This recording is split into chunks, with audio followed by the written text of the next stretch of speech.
কিভাবে করব, কত ফাস্ট করতে পারি। ভালো করে মন দিয়ে শুনবে, যেভাবে যে করেছো করেছো, এবার আমার কথাটা মন দিয়ে শুনবে। দেখো এই পার্সেন্টেজের কাজ কি, পার্সেন্টেজ মানে কি জানি, দশমিক 2 ঘর বাম দিকে সরে যায়, রাইট? ঠিক তো? এবার দেখো নর্মালি এটা স্টুডেন্ট কি করে, নর্মালি যেটা করে 35/100 লেখে ইন্টু 60 লেখে, তারপর ক্যালকুলেশন করে বলে, কাটাকাটি করে। দেখো এই নিচে একটা শূন্যর সাথে এর একটা শূন্য কাটলো, তারপরে উপরে দুটো গুণ করলো, বা এরকম 5 দুনে 10 কাটে, 5 সাথে 35 করে, তারপরে বলে যে 2 3 6, তারপরে বলে 21। এটা বেশিরভাগ স্টুডেন্ট করে থাকে, ঠিক আছে? এটা নর্মাল, বেশিরভাগ স্টুডেন্ট করে থাকে। আমি কি করব, আমি এটা করব না। আমি করব কি, সবসময় মাথায় রাখবো যে এই আমার পার্সেন্টেজ সাইনটা সবসময় টার্গেট হচ্ছে দুটো শূন্যকে খেয়ে ফেলা। যদি অঙ্কে দুটো শূন্য থাকে সে খেয়ে ফেলবে, যদি একটা থাকে তাহলে আগে তাকে খাবে, তারপর ওয়েট করবে আর একটা খাওয়ার জন্য। তো এখানে কি আছে পার্সেন্টেজে, আমি যে 35 আর 60 দুটো নাম্বার দেখতে পাচ্ছি, কটা শূন্য আছে সেখানে? একটা শূন্য আছে। আমি আগে একটা শূন্যকে মেরে দেব, আমার হাতে কিন্তু আরো একটা পয়েন্ট থেকে যাচ্ছে, মানে 1 ঘর 2 ঘর দশমিক সরতো, তো 2 ঘর দশমিক সরতো, কিন্তু আমি 2 ঘর পারিনি, একটাকে কেটেছি, আরো 1 ঘর আমার হাতে বেঁচে আছে। এবার না সিম্পল গুণ করব, 6 5 30, 30 শূন্য, হাতে 3, 6 3 18, 3 21। ওই যে আর একটা শূন্যকে খাওয়ার জন্য বসেছিল সেটা এখন খেয়ে ফেললো। দুটো শূন্য খাবে, সে হয় আগে দুটো শূন্য খাবে, নালে পরে খাবে। তো আমি দেখলাম কি একটা শূন্য আগেই খেয়ে নিয়েছে, গিলে নিয়েছে, এরপর আরো একটা শূন্য খাওয়ার অপেক্ষায় আছে। তো আমি 6 আর 35 গুণ করলাম, যা রেজাল্ট এলো একটা শূন্যকে খেয়ে দিলাম, মেরে দিলাম। তাহলে যেটা হবে সেটা হবে আনসার। বলো তো বুঝলে কিনা, বলো তো বুঝলে কিনা?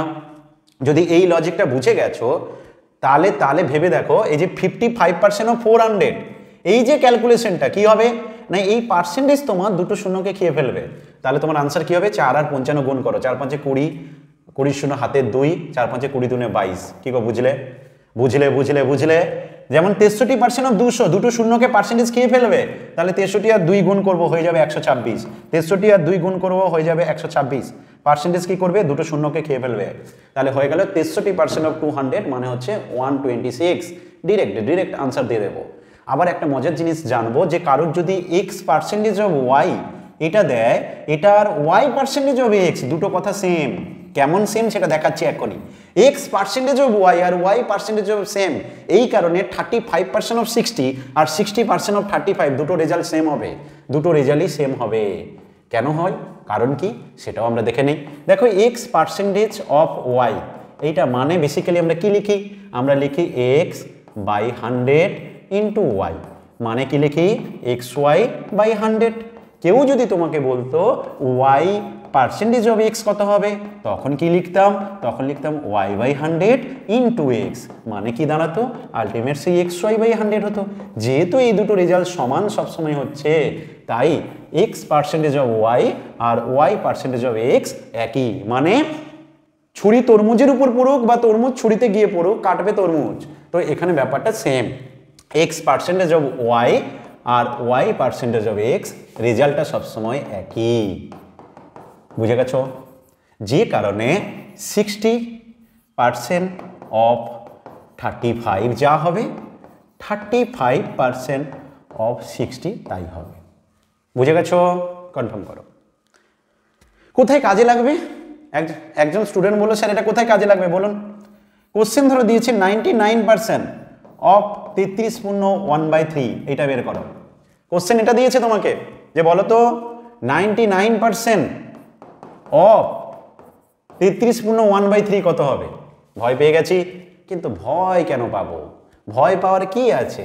আমরা শিখে গেছি দুটোকে উল্টে দিতে পারি। এবার 33 পূর্ণ 1/3% মানে জানি 1/3, তো 1/3 ইন্টু 99 আনসার হয়ে যাবে 33। কেন?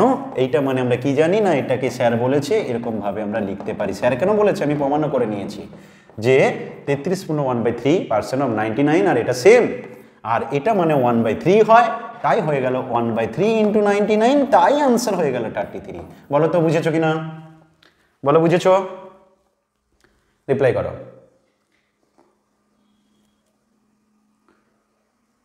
এই কে গান শুনছো গো পড়াশোনার মধ্যে? কত শখ দেখো, বসে বসে আবার গানও শুনছে সঙ্গে সঙ্গে। আচ্ছা, মেয়েকেও পড়াশোনায় বসিয়ে দাও, রায় ক্লাসে বস। আচ্ছা, 35% অফ 60, 60% অফ 35, দুটো রেজাল্ট সেম হয়ে গেছে। 55% অফ 400 সহজে বের করে দিয়েছি, 63% অফ 200 বের করে দিয়েছি। এবার যদি আমাকে কেউ এটা নিচেরটা দিয়েছে, কি দিয়েছে বলছে 110% অফ 70, এইটা ধরো দিয়েছিল তো 110% অফ 70 বের করে। দেখো কত মজার অঙ্ক।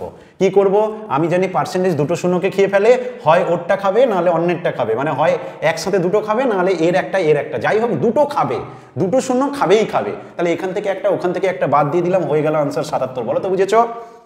বলো বুঝেছো? 110% অফ 77, 110% অফ 77 ক্যালকুলেশন কত হবে? 77। পারবে? গুণ আছে ওটা, ওই রেজাল্টটা মানে একসাথে গুণ আছে, মানে অরিজিনালি ব্যাপারটা কি হয়, 110 ইন্টু 70 ইন্টু 100 লিখি, এই না, এরকমভাবে শূন্য কাটি, তো এইটা লিখবো না। দুটো নাম্বারের মধ্যে এর ওর খাবে, মোটামুটি টার্গেট হচ্ছে দুটো শূন্য খাওয়া। যদি দুটো শূন্য অঙ্কে থাকে সে ডেফিনেটলি খেয়ে ফেলবে। তাহলে এইটুকু যদি শিখে গেছো, আমি কি আরো 5টা দেবো? দেখি কে কত ফাস্ট করতে পারে, তাই নাকি? হয়ে যাক একবার যুদ্ধ।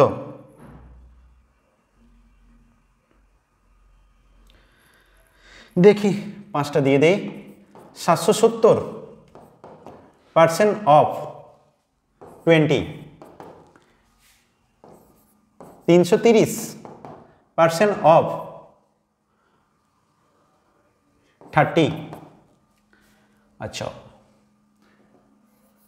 20% অফ 50,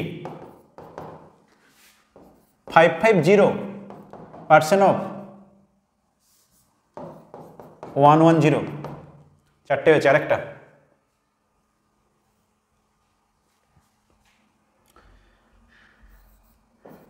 20, আচ্ছা 33 পূর্ণ 1/3% অফ 111। চলো দেখি 5টার আনসার কে কত ফাস্ট করতে পারে। 5টা কোশ্চেন দিলাম, দেখি কে কত ফাস্ট করতে পারে। হয়ে গেছে, ভেরি গুড। বলো 154, 99, 10, 605, 605 কত 37 হয়ে গেছে প্রত্যেকের।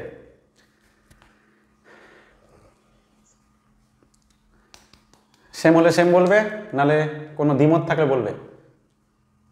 770% of 20, 330% of 30, 20% of 50, 550% of 110, 33 1/3% of 111।